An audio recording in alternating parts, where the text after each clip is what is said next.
them than to watch us run the Christian race down here, the way some of us are running it. And I uh, no longer believe that that is what this verse means. And this is a long section, so I'm going to break it up into a few highlights, if you don't mind. So bear with me as I do that.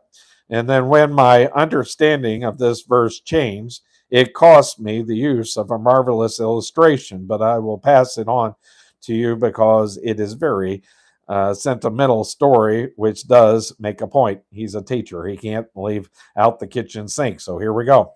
Again, I'm reading J. Vernon McGee through the Bible, and so it's his illustration, not mine. Years ago, a friend invited me to kick off luncheon of the Rose Bowl game in Pasadena, where I heard a newscaster tell this story. He told of a famous football coach in the East. The coach had a player who was known for two things. The first thing he was noted for was his faithfulness at the football practice. He was the first one out and he was the last one to leave, but he never could make the team. He just wasn't quite good enough. The second thing he was famous for was that the father often visited him on campus, and they would see him walking arm in arm across the campus, very, very much engrossed in conversation. Everyone noticed that, and they thought it was wonderful. Well, one day the coach got a telegram saying that the boy's father had died. The coach was the one chosen to tell the sad news to the boy, and so he called him in and told him. The boy was greatly shaken, of course, and had to go home for the funeral, but he was present at the next game, sitting there on the bench came uh, when he came over to the coach and said, "Coach, this is my fourth and last year, and I've never played in a game. I'm wondering if today you could put me in for just a few minutes and let me play." And so the coach put him in because the boy's father had just died. And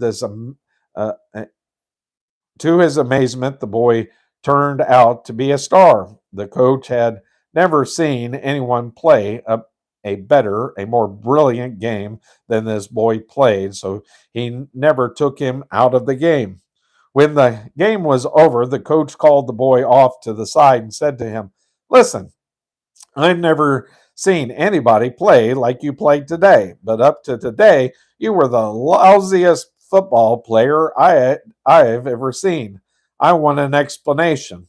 And the boy said, "Well, coach, you see, my dad was blind, and this is the first day that he ever saw me play football."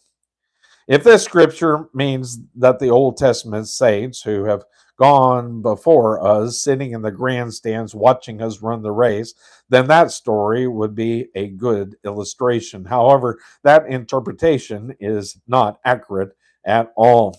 The witnesses are not sitting in the grandstand, they are the ones who have already run the race down here. They are the ones who were down on the racetrack as you and I sit in the grandstands watching them run the race of life in chapter 11. And they ran it by faith. These who would be called the howling success by the world ran the race by faith. And those who suffered what the world would call miserable defeat also ran the race by faith.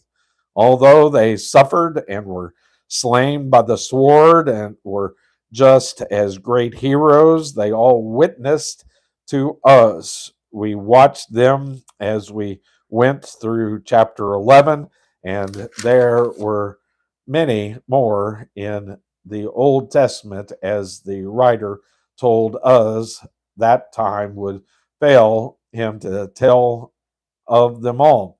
They witnessed to us and encouraged us to run by faith and to live by faith. And so I'm going to put another break here. If you